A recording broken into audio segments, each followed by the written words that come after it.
Hey guys, welcome back. How is everybody today? I hope you're doing good. This week is feeling like it's flying by. It's Tuesday. I cannot believe it. Already Tuesday. Oh, hey, for my students that are joining in, I am curious to know if anyone is doing um, their classwork. Has anyone started doing any of the assignments that have been rolling out from teachers? You've seen the moose and you've seen the biscuits. My mom was giving me a hard time because I posted the successful versions, the less successful versions, the total flops. I told her, I was like, I just got to level with these kids. We're not all perfect. We're not perfect. It doesn't turn out perfect every time. She's like, I can't believe you post the flops. So, hey, but I did. I posted the flops. This week we're gonna have a guest appearance in our classroom. I'm super excited. I baked a cake with my sister and we videotaped it or we recorded it. You guys probably don't even know what a videotape is. Oh man. But we recorded it, so I'm excited to improve on my editing skills this week and cut and paste that whole how to and get it sent out to you guys. It was fun. It was fun, but I'm going to leave it as a surprise as to what is coming for this week's food demo. Oh, man.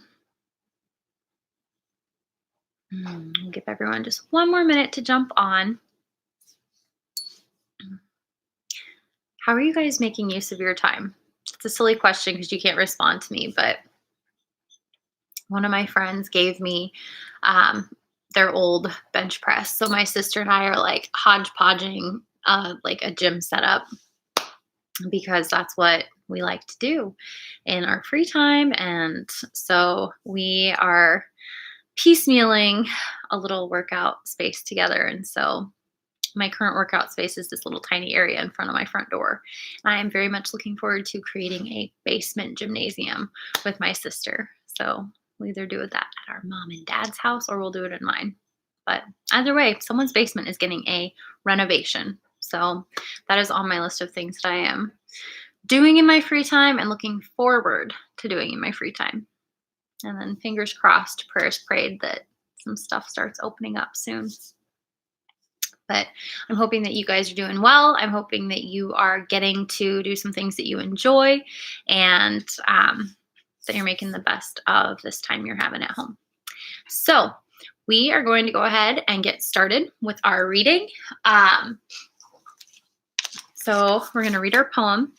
I'm excited for this one too.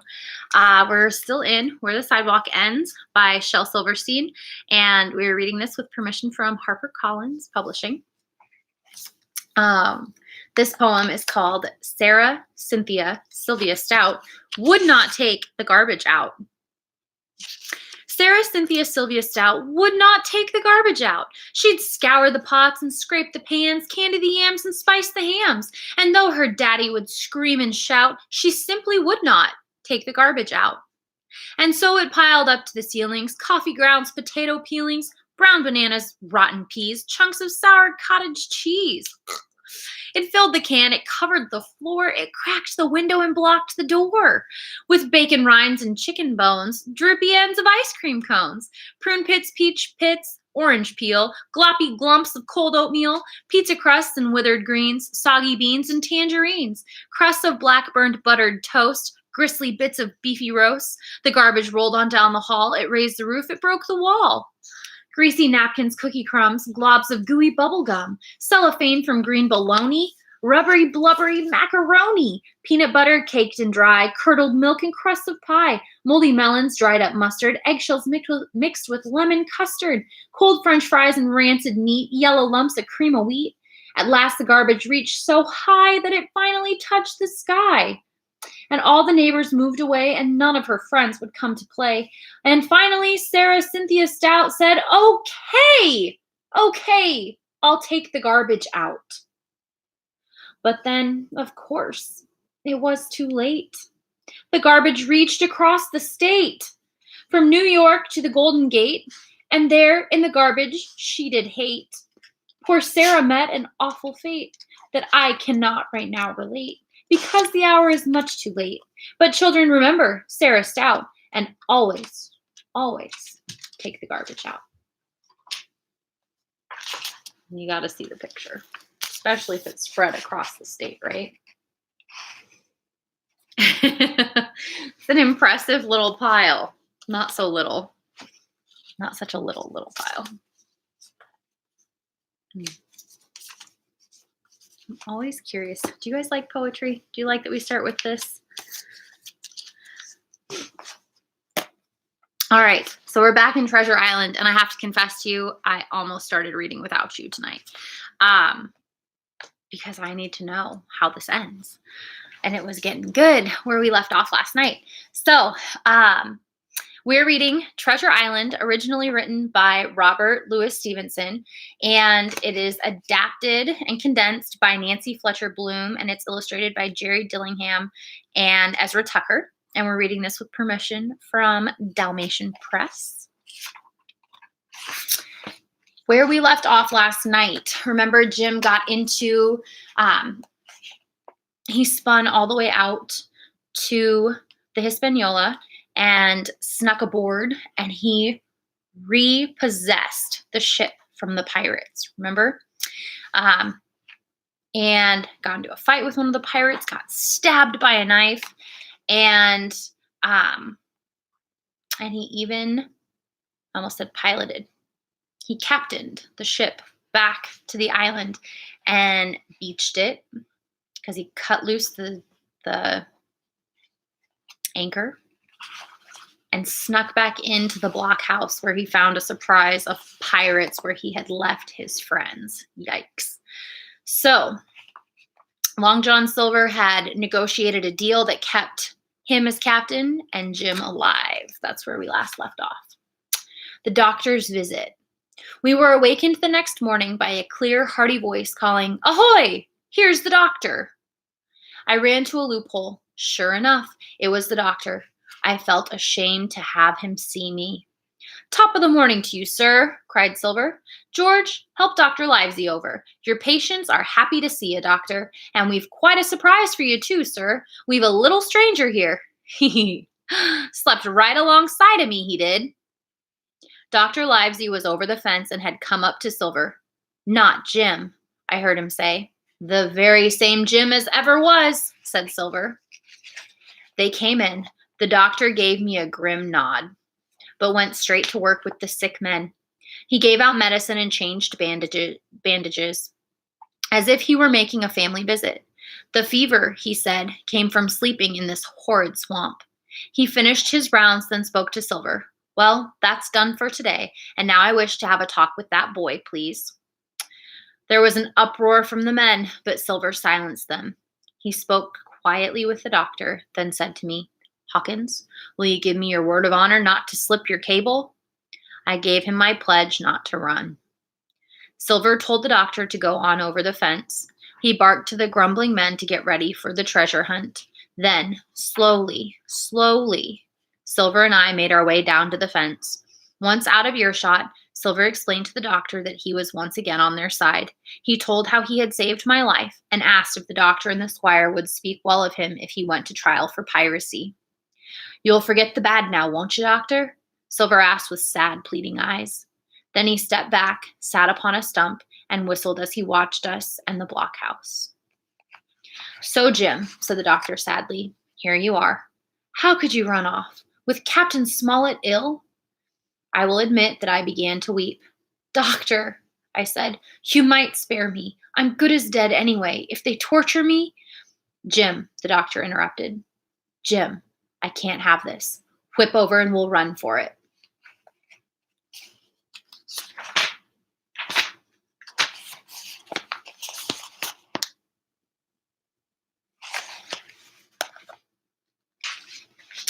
"Doctor," said I gave my word. You know right well you wouldn't break your word. "Neither you nor squire nor captain, nor will I. But doctor, you did not let me finish. If they torture me, I might let slip a word of where the ship is, for I got the ship, and she lies in North Inlet." "The ship!" exclaimed the doctor. Quickly I described to him my adventures. After some silence, he said, "At every step, it's you that saves our lives, Jim. And do you suppose that we are going to let you lose yours? You overheard the plot. You found Ben Gunn. Oh, and speaking of Ben Gunn," seeing Silver walk over, he called out, "Silver, Silver, I'll give you a piece of advice. Don't you be in any great hurry after that treasure." "Why, sir," said Silver, "I can only save my life and the boys by seeking for that treasure." "Well, I'll not tell more," said the doctor, "but I will say, Silver, if we both get off this island, I'll do my best to save you from being hung for piracy." Silver's face was radiant. "You couldn't say more, sir, if you was my own mother," he cried. "Hear well my advice, Silver. Keep the boy close, and when you need help, call out, 'Halloo.' I'm off to find help now. Goodbye, Jim." Dr. Livesey shook hands with me through the fence, nodded to Silver, and set off at a brisk pace into the woods. "Jim," said Silver when we were alone, "I saved your life. You saved mine. I'll not forget it. I seen the doctor waving you to run for it, and I seen you say no. And now, Jim, we're going to go in for this here treasure hunting, and I don't like it. You and me must stick close to save our necks."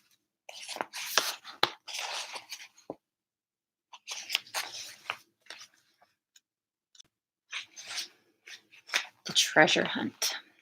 At breakfast, Silver announced, "Aye, mates, I learned that they've hid the ship.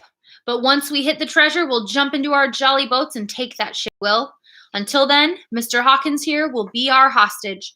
I'll take him in a line when we go treasure hunting." The men were cheered, but I was downcast. I knew Silver would never join the squire if the pirates did get the treasure and the ship.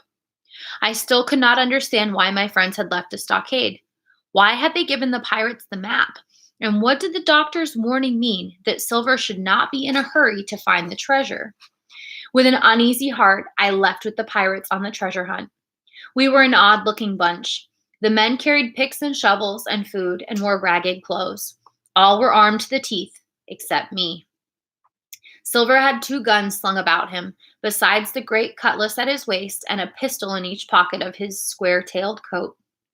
Captain Flint sat perched upon his shoulder, gabbling sea talk.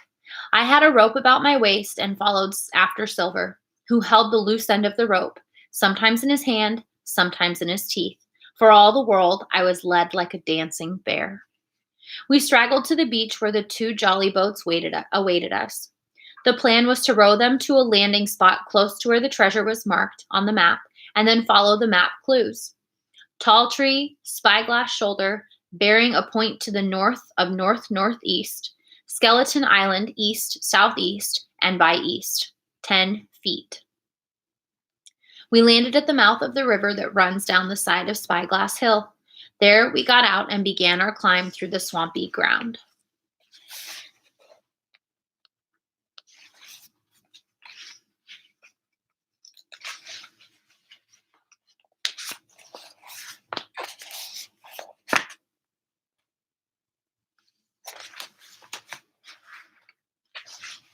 The land became steeper and stonier. Then we came to an area of sweet-smelling shrubs and thickets of nutmeg trees. Right before us was a flat area with tall pine trees on the shoulder of Spyglass Hill. One of these trees had to be the tall tree of Flint's map. The men spread out, shouting and leaping to and fro. I followed behind Long John Silver. From time to time, I had to help him, or he would have missed his footing and fallen down the hill. After half a mile, we came to the edge of the flat area. Suddenly, one of the men began to cry out as if in terror. We ran forward, thinking the treasure was found, but then a chill struck every heart. There, at the foot of a big pine, lay a human skeleton grown over with vines. The skeleton lay perfectly straight, his feet pointed in one direction. His hands were raised above his head like a diver's, pointing in the other direction. Silver was the only one calm. "I'm thinking," he said, "the tip-top point of Skeleton Island seems to lie right along the line of them bones." The men checked the compass, and sure enough, the body pointed straight in the direction of the island, and the compass read east, southeast, and by east. It's pretty sly.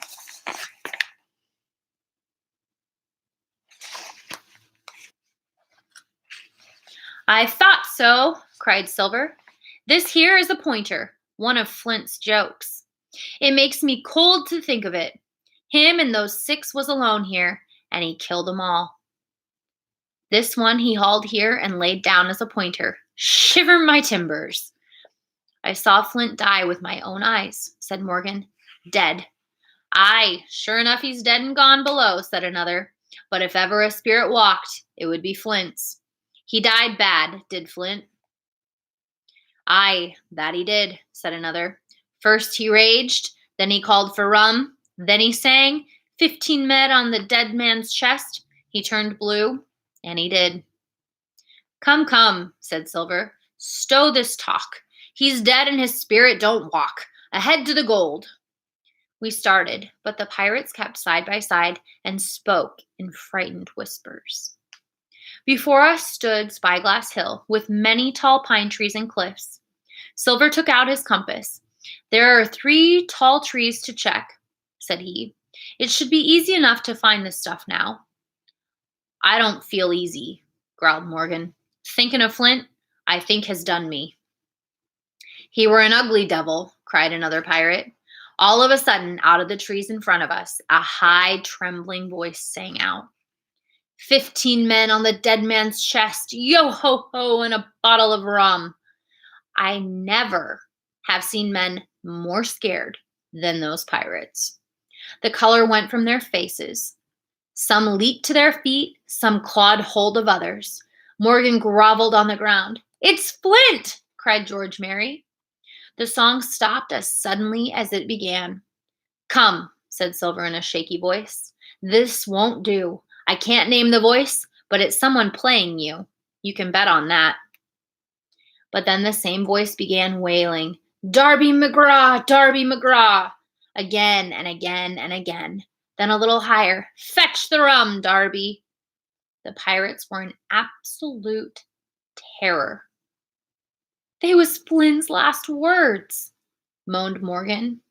That fixes it, gasped one. Let's go. Shipmates, cried Silver. I'm here to get that gold, and I'll not be beat by man or devil. I never feared Flint in his life, and I'll face him dead. There's a treasure in gold not a quarter of a mile from here. I tell you that weren't Flint's spirit. Come to think on it, said Mary, it wasn't just like Flint's voice after all. It was more like somebody else's voice. More like, by thunder, Ben Gunn, roared Silver. Aye, and so it were, said Morgan. Ben Gunn's spirit it were. Why, nobody minds Ben Gunn, cried Mary. Dead or alive, nobody minds him. Soon they were chatting together and setting forth again. It was fine open walking up here. We could see out over the water, where I had tossed and trembled in the coracle. After checking a couple tall pines, we saw one that rose nearly 200 feet into the air. This had to be the tall tree. Somewhere beneath its shadow, lay 700,000 in gold. The thought of the money erased any terror the men had felt. Their eyes burned in their heads. Their feet grew speedier just thinking of the treasure that lay waiting for each of them. Silver hobbled, grunting on his crutch. He cursed like a madman when the flies settled on his hot face. From time to time, he yanked the rope and gave me a deadly look. I knew his thoughts. If he found gold, he would forget his promise to me and the doctor. He planned to seize the treasure, find the Hispaniola, cut every honest throat on that island, and sail away.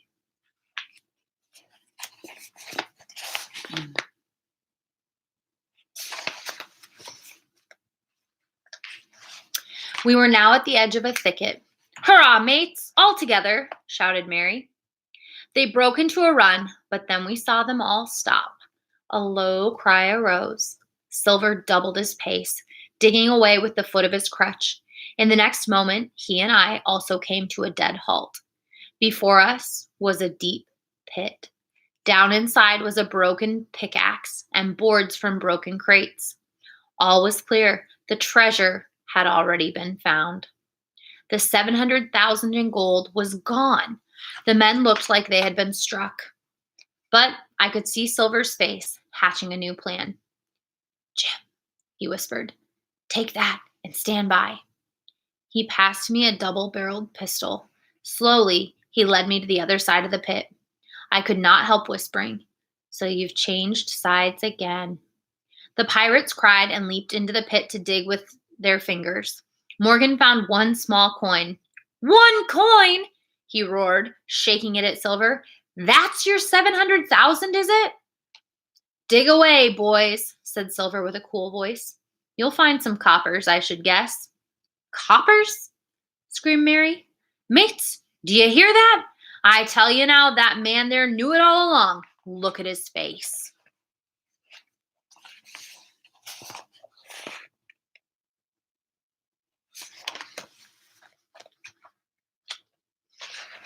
"Ah, George," said Silver, "are you standing in as cap again?"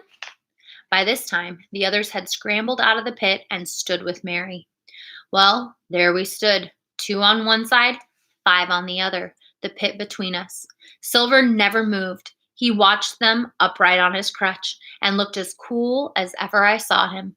"Mates," said Mary, "there's 2 of them alone there. One's the old cripple that's blundered this whole thing. The other's that cub that I mean to have the heart of. Now, mates." He was raising his arm and his voice when crack, crack, crack, 3 musket shots flashed out of the thick. Mary tumbled headfirst into the pit. The man with the bandage spun round like a top and fell on his side. The other 3 men turned and ran for it with all their might. Before you could wink, Long John sent a shot into the struggling Mary. "George," said Silver, "I reckon I settled you." At the same moment, the doctor, Gray, and Ben Gunn joined us with smoking muskets from out of the thicket. "Forward!" cried the doctor. "After 'em! They're headed to the boats!" We set off, plunging through the bushes. I tell you, Silver was anxious to keep up with us. He leapt on his crutch till the muscles of his chest were fit to burst. From behind us he called out, "Doctor, see there! No hurry!"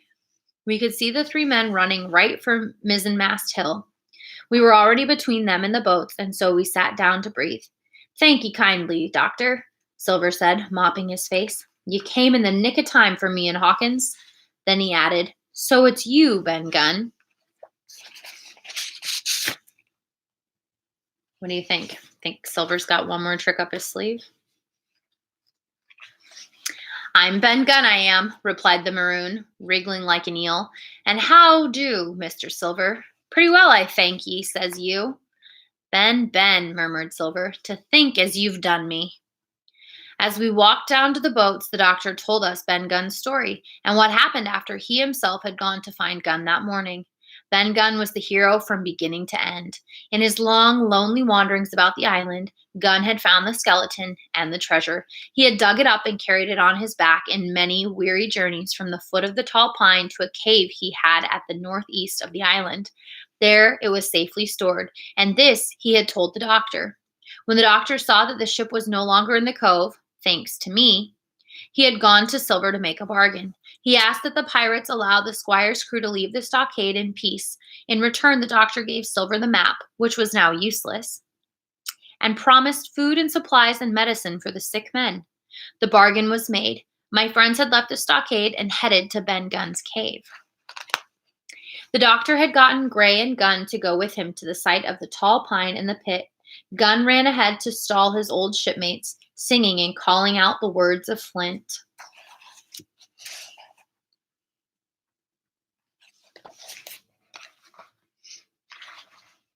When we came to the jolly boats, we destroyed one and got aboard the other to row the 8 miles to North Inlet. We passed the mouth of Ben Gunn's cave and saw the squire waving to us. We all gave him 3 cheers, including Silver. 3 miles farther, what should we meet but the Hispaniola afloat and drifting? As it was, she was in good shape except for the mainsail. We attached another anchor and dropped it over. Then we rowed round near the cave and hiked it up. The squire met us, glaring at Silver. John Silver, I am told I am not to let you hang, but you're a monstrous villain and an impostor. Thank ye kindly, sir, replied Silver, saluting. The cave was a large, airy place, overhung with ferns. Captain Smollett lay before a nice fire. In a far corner lay great heaps of coins and stacks of gold bars, Flint's treasure. Later, I would help to pack the coins. It was a strange collection, much like the coins that Billy Bones had: English, French, Spanish, doubloons, and pieces of 8. There were round pieces, square pieces, and pieces with holes in the middle. Nearly every kind of money in the world. Sadly, I thought of the 17 from our crew that had died for that treasure. What a meal I had with my friends that night, with salted goat and a bottle of old wine from the Hispaniola. Never were people brighter or happier, and there was Silver joining in the laughter and lending a hand, just like in his sea cook days.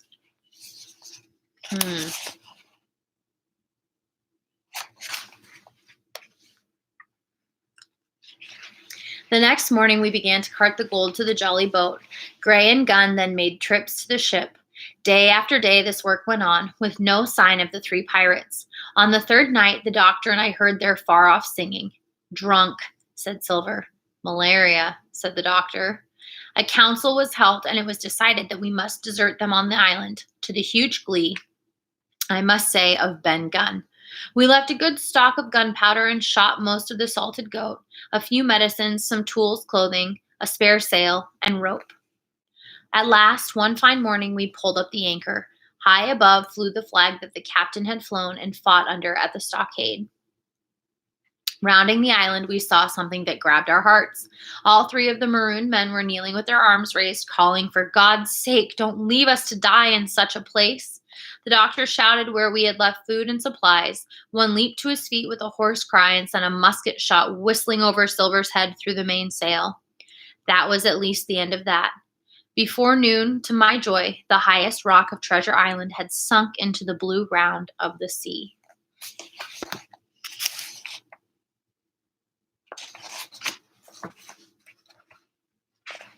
We all worked double shifts and safely sailed to Spanish America.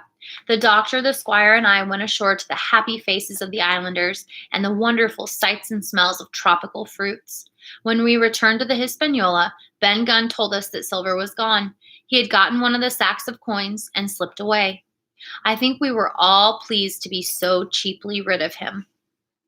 Well, to make a long story short, we got a few new hands on board and reached Bristol just as Mr. Blandley was thinking of sending a rescue ship. All of us had a share of the treasure. Captain Smollett is now retired from the sea. Gray not only saved his money, but he is now part owner of a fine full-rigged ship, married besides, and the father of a family. As for Ben Gunn, he spent or lost his share in 3 weeks, so the squire gave him a gatekeeper's job. Folks make fun of his ways, but he has become a favorite singer in church on Sundays. Of Silver, we have heard no more. That seafaring man with one leg has at last gone clean out of my life. I would guess he lives in comfort with a wife and his parrot, Captain Flint. For all I know, the rest of the silver bars and the weapons marked on the map still lie where Flint buried them. Certainly, I will never look for them.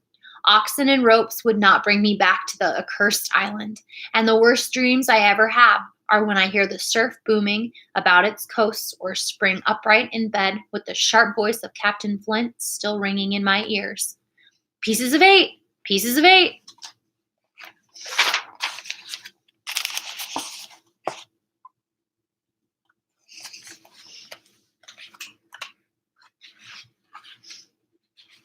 And that is the end of our book. What'd you think? Do you guys like classics? I like the classics. The next book that we are going to read is Into the Looking Glass. I'll be curious to know if any of you know what that book is. But we will start tomorrow night at 8 p.m. So if you just wanted to hear the story, you can go ahead and sign off now. Otherwise, I'm just going to close this in prayer, and I will plan to see you all back here at 8 p.m. tomorrow. God, thank you so much for today. Thank you for your grace and for your mercy.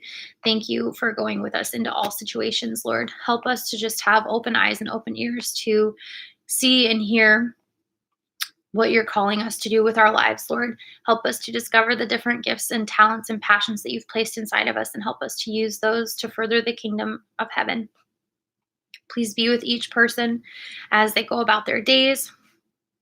Guide them, give them strength, give them wisdom, and comfort them if they are struggling in this time, this uncertain time, Lord. Thank you for each and every one of these people. I am so grateful for the ways our paths have crossed. Go with each person and guide them and bring us all safely back together tomorrow. In Jesus' name, amen. Thanks so much, you guys. Have a good rest of your night. I will see you back here tomorrow at 8 p.m.